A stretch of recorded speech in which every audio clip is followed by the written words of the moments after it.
ನಿಮ್ಮ ಸಾಲ ಸಂಪೂರ್ಣವಾಗಿ ತೀರೋಗುತ್ತೆ ಈ ಒಂದು ವಸ್ತುವನ್ನು ಇಡೋದ್ರಿಂದ ಅಲ್ಲ. ಆ ವಸ್ತುವನ್ನು ನೀವು ಇಟ್ಟಿದ್ದೇ ಆಯಿತು ಅಂತಂದರೆ ಖಂಡಿತವಾಗ್ಲೂ ತೀರುತ್ತೆ. ನೋಡಿ, ಈ ಒಂದು ಸಾಲದಿಂದ ಎಷ್ಟು ಮನಸ್ಸಿಗೆ ನೋವಾಗುತ್ತೆ, ಎಷ್ಟು ಬೇಜಾರಾಗುತ್ತೆ ಅಂತಂದರೆ ದುಡ್ದಿದ್ದೆಲ್ಲ ಸಾಲಕ್ಕೆ ಹೋಗ್ತಾ ಇರುತ್ತೆ.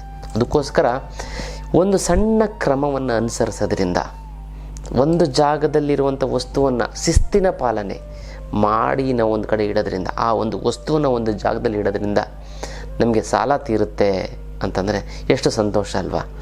ಆ ವಿಚಾರವನ್ನು ನಾನು ತಿಳಿಸ್ಕೊಡ್ತೀನಿ. ಅದಕ್ಕಿಂತ ಮುಂಚೆ ನೀವು ವಿನಯ್ ಯೋಗಿ ಗುರೂಜಿ ಅಂತ ಯೂಟ್ಯೂಬ್ ಚಾನಲ್ ಲೈಕ್ ಮಾಡಿ, ಸಬ್ಸ್ಕ್ರೈಬ್ ಆಗಿ ಮತ್ತು ಬೆಲ್ ಬಟನ್ನ ಒತ್ತಿ.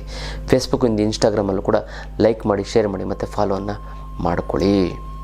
ಗೊತ್ತಲ್ಲ, ಏನು ಅಂತಂದರೆ ಮೇಯ್ನಾಗಿ ಈ ಖರ್ಚು ಜಾಸ್ತಿ. ಮುಖ್ಯವಾಗಿ ನೀವು ಏನು ಮಾಡಬೇಕು ಅಂತಂದರೆ ಖರ್ಚನ್ನು ಕಡಿಮೆ ಮಾಡಬೇಕಾ? ಏನಿಲ್ಲ, ನೀವು ಒಂದು ದುಡ್ಡನ್ನು ಒಂದು ಬೀರಿನಲ್ಲೋ ಅಥವಾ ಒಂದು ಯಾವುದೋ ಒಂದು ಜಾಗದಲ್ಲಿ ಇಡ್ತೀರ ಅಲ್ವ, ಬೀರು ಆಗಿರ್ಬೋದು, ಲಾಕರ್ ಆಗಿರ್ಬೋದು. ಆ ಜಾಗದ ಮುಂದೆ ಹೋಗಿ ಕೈ ಮುಕ್ಕೊಂಡು ಯಾರೂ ಇಲ್ಲದಾಗ ನೀವು ಪ್ರಾರ್ಥನೆಯನ್ನು ಮಾಡಿ. ಆ ಲಕ್ಷ್ಮೀ ವಾಸಸ್ಥಾನ ಅಲ್ಲೇ, ನಿಮಗೆ ಗೊತ್ತಿರಲ್ಲ. ನೀವೇನು ಮಾಡ್ತೀರ? ದೇವ್ರ ಮನೆ ಪೂಜೆ ಮಾಡ್ತೀರ. ದೇವ್ರ ಮನೆಯಲ್ಲಿ ಪೂಜೆ ಮಾಡೋದಲ್ಲೇ ಲಾಕರ್ ಅಥವಾ ಒಡವೆ ಇಡ್ತೀರ, ಅಲ್ಲಿ ನೀವು ಪೂಜೆಯನ್ನು ಮಾಡಬೇಕು. ಗೊತ್ತೈತಲ್ಲ, ಆ ಒಂದು ಜಾಗಕ್ಕೆ ಪೂಜೆ ಮಾಡ್ಬೇಕು. ನೀವು ಹಬ್ಬದ ದಿನ ಪೂಜೆ ಮಾಡಿ, ಇಲ್ಲದೇ ದೇವ್ರನ್ನ ಫೋಟೋ ಅಂಟಿಸ್ಬಿಡಿ ಅಲ್ಲಿ ಲಾಕರು ಅಥವಾ ಬೀರು ಮೇಲೆ, ಅದಕ್ಕೆ ಪೂಜೆ ಮಾಡಿ, ಅದ್ರ ಲಾಕರ್ಗೆ ಪೂಜೆ ಮಾಡ್ದಂಗೆ ಆಗುತ್ತೆ. ಈ ವಿಚಾರ ಇಷ್ಟೊಂದು ಜನಕ್ಕೆ ಗೊತ್ತಿರಲ್ಲ. ಬೀರು ಮೇಲೆ ಒಂದು ಫೋಟೋ ಅಂಟಿಸಿ, ನಿಮ್ಮ ಬೀರಲ್ಲಿ ಇಡ್ತೀರ ದುಡ್ಡು, ಅಲ್ಲಿ ನಿಮ್ಮ ಆಂಜನೇಯ ಸ್ವಾಮಿದೋ, ಲಕ್ಷ್ಮೀದೋ, ಗಣೇಶಂದೋ, ಮನೆ ದೇವ್ರದೋ ಅಂಟಿಸ್ಬಿಡಿ. ನೀವೇನು ಮಾಡಿ, ಮಂಗಳಾರತಿ ಮಾಡ್ತೀರಾ, ಇದು ಮಾಡ್ತೀರಾ, ಬಂದು ತೊಗೊಬಂದೆ. ನೋಡಿ, ಒಂದು ವಿಚಾರ ಏನು ಅಂತಂದರೆ, ಆ ಜಾಗದಲ್ಲಿ ಬೀರು ಇದೆ ಅಂದರೆ ಬೀರು ಮುಂದೆ ಕೂತ್ಕೊಂಡು ಲಕ್ಷ್ಮಿಯನ್ನು ಪ್ರಾರ್ಥನೆ ಮಾಡಬೇಕು. ಲಕ್ಷ್ಮಿಯನ್ನು ಪ್ರಾರ್ಥನೆ ಮಾಡ್ತು ಅಂತಂದರೆ ನೀವು ತೊಗೊಬಂದಿರೋಂಥ ದುಡ್ಡು ಖರ್ಚೇ ಆಗಲ್ಲ. ಗೊತ್ತಲ್ಲ, ಭಾಳಷ್ಟು ಚೆನ್ನಾಗಿ ಹೇಳಿದ್ರು ಗುರುಗಳೇ. ನಾವು ಮನೆಗೆ ದುಡ್ಡೇ ಬರಲ್ಲ, ಯಾಕಂದರೆ ಎಲ್ಲ ATM, ನಮ್ಮ ಸಂಬಳ ಎಲ್ಲ ATM ಇದೆಲ್ಲ ಹಾಕ್ಬಿಡ್ತಾರೆ. ಏನು ಮಾಡ್ತಾರೆ? ನಾವು ಎಲ್ಲಿ ಕೂತ್ಕೋಬೇಕು? ನಾವು ದುಡ್ಡೇ ಇಡಲ್ವಲ್ಲ ಗುರುಗಳೇ ಅಂತ ಭಾಳಷ್ಟು ಜನ ಒಂದು ಪ್ರಶ್ನೆಯನ್ನು ಮಾಡ್ತಾರೆ. ಆದರೆ ಒಂದು ತಿಳ್ಕೊಳ್ಳಿ, ನೀವು ದುಡ್ಡು ಎಲ್ಲಿ ಇಡಬೇಕು ಅಂತಂದರೆ, ನೀವು ಎಷ್ಟಾರು ATMಲಿ ಅಟ್ಲೀಸ್ಟು ನೀವು 100 ರೂಪಾಯಿ ಆದರೂ ಕೂಡ ನಿಮ್ಮ ಒಂದು ಬೀರಿನಲ್ಲಿ ಇಡಬೇಕು. ಆಯ್ತಪ್ಪ, ನೀವು ಭಾಳಷ್ಟು ಜನ ಹೇಳ್ತಾರೆ ದುಡ್ಡನ್ನೇ ಇಡೋದೇ ಇಲ್ಲ. ನಂಗೆ ಕೇಳಿದ್ರೆ ಪ್ರಶ್ನೆ, ದುಡ್ಡಿಲ್ಲ, ನೀವು ಕೂತ್ಕೊಂಡು ಪ್ರಾರ್ಥನೆ ಮಾಡಿ ಅಂತೀರ, ಒಡವೆ ಇಡಲ್ವಾ? ಒಡವೆ ಇಡ್ತೀರ ತಾನೇ? ಒಡವೆನ ನೀವು ಯಾವಾಗಲೂ ಅದು ಗುರುಗಳು ಅದನ್ನು ಕೂಡ ಲಾಕರ್ಲಿ ಇಟ್ಬಿಟ್ಟಿದ್ದೀವಿ, ಬ್ಯಾಂಕ್ ಲಾಕರ್ಲಿ. ಮನೆಗೆ ತೊಗೊಂಡು ಬಂದು ಒಂದು ಸಣ್ಣ ಓಲೆನಾರು ಇರಲ್ವ, ಅಟ್ಲೀಸ್ಟ್ ಏನಾರು ಒಂದು ಎಲ್ಲರನ್ನೂ ಲಾಕಲ್ಲೇ ಇಟ್ಬಿಡ್ತೀರ ತೊಗೊಂಡೋಗಿ ಅಂತಲ್ಲ. ಹಾಗಾಗಿ ಏನಾರು ಒಂದು ದೈವಶಕ್ತಿ ಅಲ್ಲಿ ನೋಡಿ, ಬೀರು ಎಷ್ಟು ದೈವಶಕ್ತಿ ಇರುತ್ತೆ ಅಂತ, ತುಂಬ ಪವಿತ್ರವಾದಂಥ. ಅಲ್ಲಿ ನೀವೇನು ಮಾಡ್ತೀರ? ಬೀರಿನಲ್ಲಿ ಕಾಸ್ಟ್ಲಿ ಆಗಿರೋಂಥ ಡ್ರೆಸ್ಸನ್ನು ಇಡ್ತೀರಾ, ಡಾಕ್ಯುಮೆಂಟ್ಸ್ ಇಡ್ತೀರಾ, ದುಡ್ಡನ್ನು ಇಡ್ತೀರಾ, ಒಡವೆನೇ ಇಡ್ತೀರಾ. ಗೊತ್ತಲ್ಲ, ದೇವರ ಮನೆಗಿಂತ ಬೀರು, ತಿಜೋರಿ ಮತ್ತು ಲಾಕರ್ ವೆರಿ ಪವರ್ಫುಲ್ಲು. ಅದಲ್ಲ, ಅದರಲ್ಲಿ ತುಂಬ ದೈವಶಕ್ತಿ ಇರುತ್ತೆ. ಅದಕ್ಕೆ ಬೀರು ಪಕ್ಕ ಪರ್ಕೆ ಇಡಕ್ಕೆ ಹೋಗಬೇಡಿ, ಬೀರು ಪಕ್ಕ ಡಸ್ಟ್ಬಿನ್ ಇಡಕ್ಕೆ ಹೋಗಬೇಡಿ, ಮತ್ತು ಬೀರು ಪಕ್ಕ ಚಪ್ಪಲಿಯನ್ನು ಇಡಕ್ಕೆ ಹೋಗಬೇಡಿ, ಮತ್ತು ಬೀರುವಿನ ಸುತ್ತಮುತ್ತ ಕಸ ಗಲೀಜನ್ನು ಮಾಡೋಕ್ಕೆ ಹೋಗಬೇಡಿ. ಶುದ್ಧವಾಗಿರಬೇಕು. ಬೀರುನ ಅವಾಗವಾಗ ಒರೆಸಿ. ಹೋಗ್ತಾನೆ ಅಲ್ಲಿ ನೋಡಿ, ಬಟ್ಟೆ ನೀವು ಒಳ್ಳೆ ಬಟ್ಟೆ ಹಾಕೋತು ಅಂತ ನಿಮ್ಮನ್ನು ರೆಸ್ಪೆಕ್ಟ್ ಕೊಡ್ತಾರೆ. ಅದು ದೈವಶಕ್ತಿ ಅಲ್ವಾ ಅದು. ಹಾಗಾಗಿ ನೀವೇನು ಮಾಡಬೇಕು ಅಂತಂದರೆ, ಆ ಒಂದು ಸ್ಥಳವನ್ನು ಶುದ್ಧೀಕರಣ ಮಾಡಿಟ್ಕೋಬೇಕು. ಭಾಳ ಇದನ್ನು ಸಿಂಪಲ್ಲಾಗಿರುವಂತಹ ಒಂದು ವಿಚಾರವನ್ನು ನೀವು ತಿಳ್ಕೊಬಿಡ್ತು ಅಂತಂದರೆ ಸಾಕು, ನಿಮಗೆ ಸಾಲ ತೀರುತ್ತೆ.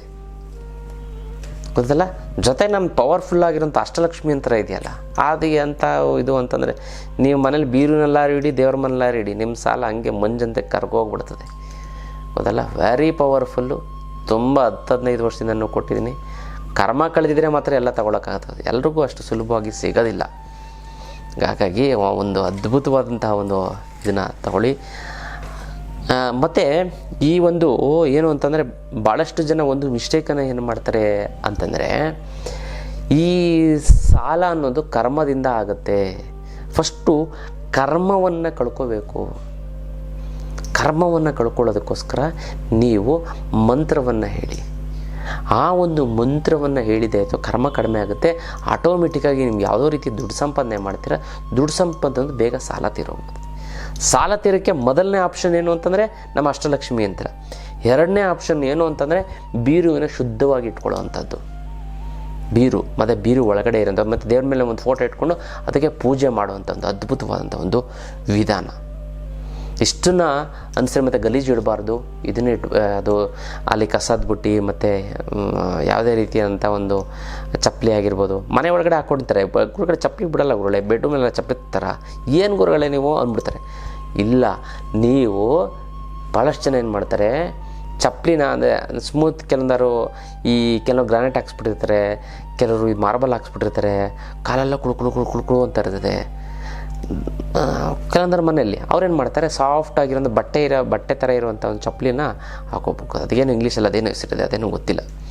ಅದನ್ನು ಏನು ಮಾಡ್ತಾರೆ, ಚಪ್ಪಲಿ ಮುಂದೆ ಇಟ್ಬಿಟ್ಟು ಅದು ಕೂಡ ಇಡಬಾರದು, ಗೊತ್ತಲ್ಲ. ಹಾಗಾಗಿ ನೀವು ಏನು ಮಾಡಬೇಕು ಅಂತಂದರೆ ಆ ಒಂದು ಬೀರುವಿನಲ್ಲಿರುವಂಥ ಒಂದು ದೈವಶಕ್ತಿನ ಜಾಗೃತಿ ಮಾಡಬೇಕು. ಜೊತೆಗೆ ನಾನೊಂದು ವಸ್ತು ನಾನು ಯಾವಾಗಲೂ ಹೇಳ್ತಾ ಇರ್ತೀನಿ, ಈ ಒಂದು ಅದ್ಭುತವಾದಂಥ ಒಂದು ವಸ್ತು ಇದು ಏಕಾಕ್ಷಿ ಅಂತ ಹೇಳ್ತೀವಿ. ಈ ಏಕಾಕ್ಷಿಯನ್ನು ನೀವು ಮನೆಯ ಒಳಗಡೆ ದೇವ್ರ ಮನೆ ಒಳಗಡೆ ಇಟ್ಟು ಒಂದು ಬಟ್ಲಲ್ಲಿ ಇಟ್ಟು ಪೂಜೆ ಮಾಡಿದ್ದೇ ಆಯಿತು ಅಂತ ಕಾಯಿದ್ವಿ. ಏಕಾಕ್ಷಿ ಅದ್ಭುತವಾದಂಥ ಒಂದು ವಿಚಾರ. ಸಾಕ್ಷಾತ್ ಲಕ್ಷ್ಮೀದೇವಿ ಒಲ್ದಿರ್ತಾಳೆ, ಇದರಲ್ಲಿ ಇರ್ತಾಳೆ, ವಾಸ ಮಾಡ್ತಾಳೆ. ಇದನ್ನು ಬೀರುನಾದರೂ ಇಡ್ಬೋದು. ಇದು ನಮ್ಮ ಹತ್ರ ಸಿಗುತ್ತೆ. ನೀವು ಫೋನ್ ಮಾಡ್ತು ಅಂತ ಆನ್ಲೈನಲ್ಲೂ ಕೂಡ ಕಳಿಸ್ಕೊಡ್ತೀವಿ ಬೇಕಾದ್ರೆ ಅಂತಂದರೆ. ಇನ್ನು ಅದ್ಭುತವಾದಂಥ ಒಂದು ವಿಚಾರ. ಇದನ್ನು ಇಟ್ಬಿಡ್ತು ಅಂತಂದರೆ ಲಕ್ಷ್ಮಿ ನಿಮ್ಮ ಮನೆಯಲ್ಲಿ ಶಾಶ್ವತವಾಗಿ ನೆಲೆಸ್ತಾಳೆ, ಗೊತ್ತಾಯ್ತಲ್ಲ. ನೀವು ಯಾರು ಬೇಕು ಅಂತಂದರೂ ಕೂಡ ಇದನ್ನು ಏನಿಲ್ಲ, ಸಿಂಪಲ್ಲಾಗಿ ಒಂದು ಬಟ್ಲಲ್ಲಿ ಇಟ್ಬಿಟ್ಟು ದೇವ್ರ ಮುಂದೆ ಇಟ್ಬಿಡಿ, ಅಥವಾ ಇದನ್ನು ಒಂದು ಕವರಲ್ಲಿ ಹಾಕ್ಬಿಟ್ಟು ಬೀರುನಲ್ಲಾರ ಇಟ್ಬಿಡಿ. ನೋಡಿ ನಿಮಗೆ ಲಕ್ಷ್ಮಿ ಯಾವ ರೀತಿ ಒಲಿತಾಳೆ ಅಂತ ನಾನು ಹೇಳಲ್ಲ, ನೀವು ತಿಳಿಸ್ಕೊಡ್ತೀರಿ ಗೊತ್ತಲ್ಲ. ಹಾಗಾಗಿ ಅದನ್ನು ಮಾಡ್ಕೊಳ್ಳಿ. ಮತ್ತು ನಾನು ಹೇಳಿದ್ನಲ್ಲ, ದೈವ ದೃಷ್ಟಿ ತುಂಬ ಇಂಪಾರ್ಟೆಂಟು. ದೇವರ ಒಂದು ನಾಮಸ್ಮರಣೆಯನ್ನು ಮಾಡಿ ದೇವಸ್ಥಾನಕ್ಕೆ ಹೋಗಿ ಪುಣ್ಯಕ್ಷೇತ್ರಗಳಿಗೆ ಭೇಟಿ ಕೊಡಿ. ನಾವು ಪುಣ್ಯಕ್ಷೇತ್ರಕ್ಕೆ ಹೋಗ್ತಾ ಇರ್ತೀವಲ್ಲ, ನಾವು ನೋಡಿ ಕೇರಳ ಅನಂತ ಪದ್ಮನಾಭ ಸಮೇತ ಗುರುವಾಯೂರು ಮತ್ತು ಇನ್ನೂ ಅದ್ಭುತವಾದಂಥ ಒಂದು ವಿಚಾರಗಳು. ಮತ್ತು ನೆಕ್ಸ್ಟು ತಿಂಗಳಿಗೆ ಏನು ಮಾಡ್ತೀವಿ, ಕಾಮಾಖ್ಯಾಗೆ ಹೋಗ್ತಾಯಿದ್ದೀವಿ. ಅದನ್ನು ನೆಕ್ಸ್ಟು ಪುರಿ ಜಗನ್ನಾಥಕ್ಕೆ ಹೋಗ್ತಾಯಿದ್ದೀವಿ. ಅದು ನೆಕ್ಸ್ಟು ಕಾಶಿ ಅಯೋಧ್ಯೆಗೆ ಹೋಗ್ತಾಯಿದ್ದೀವಿ. ಈ ಥರ ಒಂದು ಅದ್ಭುತವಾದಂಥ ಒಂದು ಆಧ್ಯಾತ್ಮ ಪಯಣಕ್ಕೆ ನೀವೆಲ್ಲ ಭಾಗಿಯಾಗಿ ತುಂಬ ಚೆನ್ನಾಗಾಗುತ್ತೆ, ಅನುಕೂಲ ಆಗುತ್ತೆ.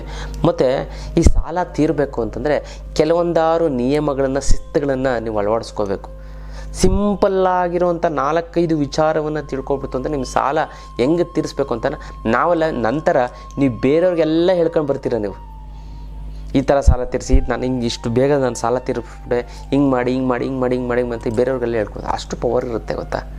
ಅದಕ್ಕೆ ನೀವು ಆನ್ಲೈನ್ ಕ್ಲಾಸನ್ನು ಅಟೆಂಡ್ ಜನ ಮತ್ತು ಧನವಶೀಕರಣ ಆನ್ಲೈನ್ ಕ್ಲಾಸನ್ನು ಅಟೆಂಡ್ ಮಾಡಿ, ಗೊತ್ತಲ್ಲ. ನಿಮ್ಮ ಮನೇಲೇ ಕೂತ್ಕೊಂಡು ಮಾಡ್ಬೋದು ನೀವು. ಅಂತ ಒಂದು ಅದ್ಭುತವಂತ ಒಂದು ವಿಚಾರ ಗೊತ್ತಲ್ಲ. ಇನ್ನಷ್ಟು ವಿಚಾರಗಳನ್ನು ನಾವು ತಿಳ್ಕೊಳ್ಳೋಣ ಮುಂದಿನ ಸಂಚಿಕೆಯಲ್ಲಿ. ಅಲ್ಲಿವರೆಗೂ